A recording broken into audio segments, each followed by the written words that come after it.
Presiden Republik Indonesia yang digadang-gadang sebagai macan Asia ternyata hanya macan ompong yang memelihara kucing.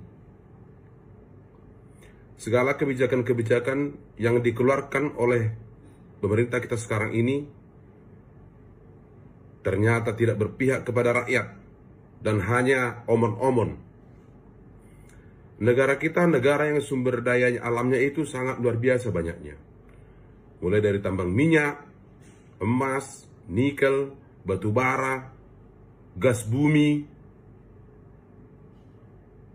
dan lain sebagainya, termasuk hasil hutan. Itu kemana hasilnya semua? Dan juga uang-uang hasil sitaan daripada koruptor yang nilainya sampai triliunan, bahkan ribu triliun yang disita dari koruptor, itu di mana semua? Sementara kita rakyat ini dijajali dengan segala tagihan-tagihan pajak. Semua dikenai pajak. Apa negara ini harus hidup dari pajak yang rakyat berikan? Ini tidak adil. Dalam pemerintahan Prabowo sekarang, ternyata kita tidak menemukan apa artinya seorang pemimpin negara yang bijaksana. Ternyata hanya pemimpin yang bodoh, yang menjual data dari rakyat Indonesia ke luar negeri, yang akibatnya nanti sangat rentan terhadap manusia-manusia tidak bertanggung jawab terhadap akun-akun rakyat Indonesia, apalagi yang berhubungan dengan masalah keuangan atau bank. Bisa ditutup orang bank apa kita, rekening kita. Bisa dicuri orang uang kita. Itulah yang paling negatifnya untuk rakyat kecil. Janganlah dulu tentang masalah-masalah yang lain. Kenapa saya bilang negara kita ini sekarang tidak adil? Sementara sumber daya kita banyak. Sumber daya alam kita banyak. Hasil tambang kita banyak. Itu uangnya kemana semua? Seharusnya itu sudah bisa menghidupi rakyat Indonesia. Tapi kita harus dibebani lagi dengan pembayaran pajak. Pajak inilah, pajak itulah, pajak inilah. Sementara kehidupan masyarakat sekarang semakin susah.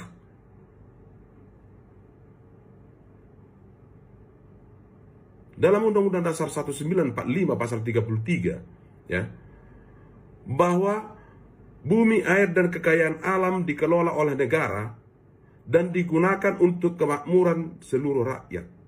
Ya. Kemakmuran yang bagaimana bisa kita temukan sekarang? Ekonomi tidak berjalan dengan baik. Negara kita ini sekarang tidak baik-baik saja.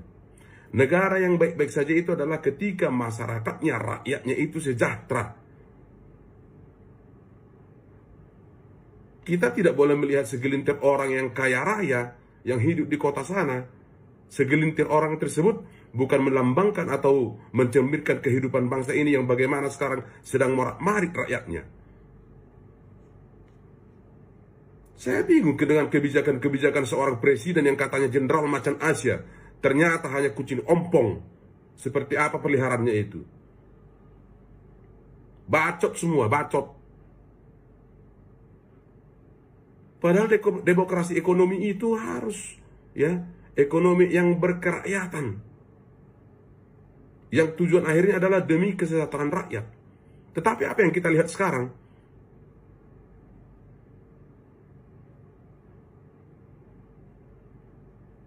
Kita jangan terbuai dengan kata-kata statistik yang dikeluarkan oleh Menteri Keuangan yang ternyata adalah juga manusia bodoh, yang mengatakan bahwa tingkat kesejahteraan dan perekonomian bangsa Indonesia ini naik. Naik kemana? Naik ke bulan. Semua pada ngeluh.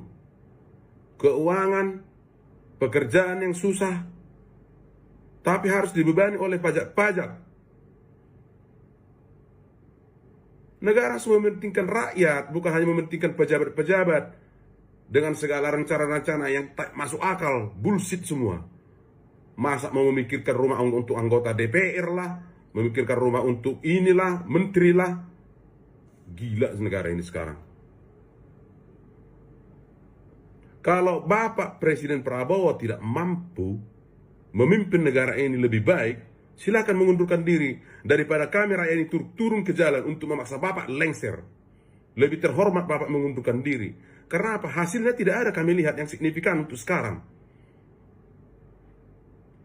Penegakan hukum amburadul, ya, yang Bapak berencana menaikkan gaji hakim lah 250%. Kan gila itu namanya. Menaikkan gaji pegawai negeri sipil lah. Memberikan tanah untuk ormas-ormas lah. Pakai otak Pak, pakai. Anda itu dipilih, ya, bukan hanya untuk menjadi presiden saja, tapi tugas dan fungsi presiden itu harus sebagai penentu kebijakan-kebijakan, ya, bagaimana negara ini ke depannya, yang terkait dengan kesejahteraan rakyat, yang kemudian Bapak ajukan ke DPR untuk disahkan. Jenderal apaan kau? Kami masyarakat berhak mengkritik ketika presiden itu tidak bisa seperti apa yang rakyat harapkan. Pemberian amnesti lah, pemberian abolisi lah, jelas mereka adalah koruptor, tapi Bapak bebaskan. Kan lucu kau. Kami kira Bapak itu memang betul-betul macan Asia seperti yang Bapak gadang-gadang. Ternyata kau hanya kucing garong. Apa? Mau Bapak pidanakan saya? Nggak bisa lagi. Sudah ada peraturannya. Bahwa masyarakat dan rakyat bisa mengkritik presiden dan pejabat lain. Itu bukan penghinaan atau bukan fitnah. Kecewa kami rakyat ini melihat Bapak sebagai seorang presiden yang katanya macan Asia. Peliharaanmu pun kucing. Kau lihat orang di Arab sana, peliharaannya apa? Singa. Macan. Ada kebijakanmu yang masuk akal, dan tak ada kebijakanmu yang berpihak kepada rakyat. Makanan gratis. Makanan gratis apa untuk anak sekolah itu? Itu hanya untuk sebagai kamuflase aja itu. Karena memang tidak berbobot memberi makan rakyat. Bukan seperti itu caranya memberi makan rakyat. Bapak memberikan nasi kepada, memang ada baiknya, tapi lebih banyak tidak baiknya. Karena apa? Pengusaha-pengusaha catering itu yang beruntung. Bahkan kadang anak-anak tidak dimakannya nasi itu. Karena apa? Kayak nasi kucing. Yang cocoknya itu dimakan oleh ternak.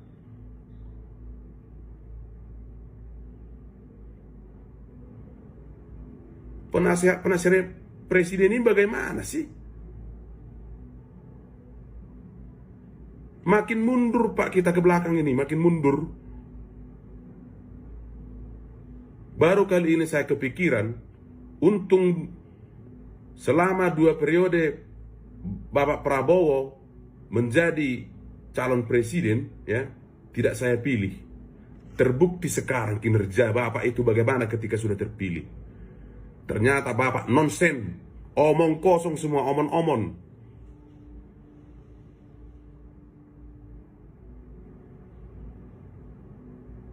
Kalau merasa Bapak tidak sanggup dengan usia yang sudah semakin tua, ya mundur.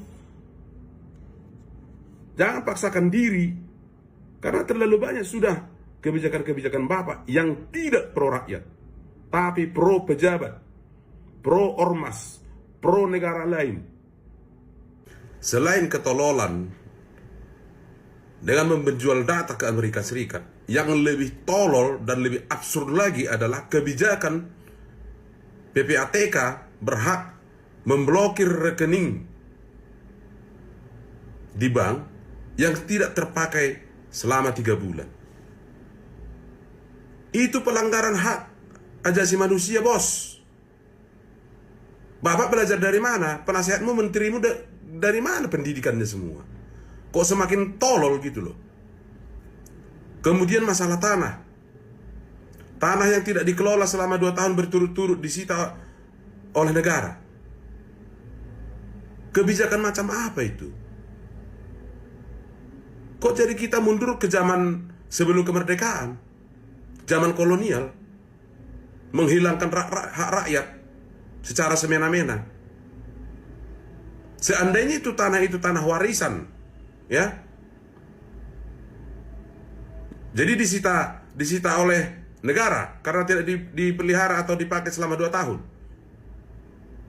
Peraturanmu peraturan goblok semua. Ya suka-suka orang terhadap tanahnya. Mau dibiarkan dulu dipakai sebagai lapangan bola kek, mau dibiarkan dulu untuk penghijauan kek, selama 2 tahun atau beberapa tahun. Tapi negara akan menyitanya kalau tidak dipakai selama 2 tahun. Kan gila. Kalau mengeluarkan kebijakan itu dipikirkan dulu. Jangan seperti PPATK itu. Dikeluarkan kebijakan, kemudian dibatalkan. Tapi sudah ada efek negatifnya kepada orang lain. Bahkan ada orang yang sudah meninggal karena rekeningnya tidak bisa dicairkan. Itu namanya membunuh secara tidak langsung. Jangan karena Bapak Presiden jadi sesuka-sukamu. Dulu kami berharap bahwa sebagai seorang jenderal, Bapak itu jiwanya jiwa Indonesia, jiwa seorang pejuang. Ternyata jauh panggang dari api. Salah pilih kami.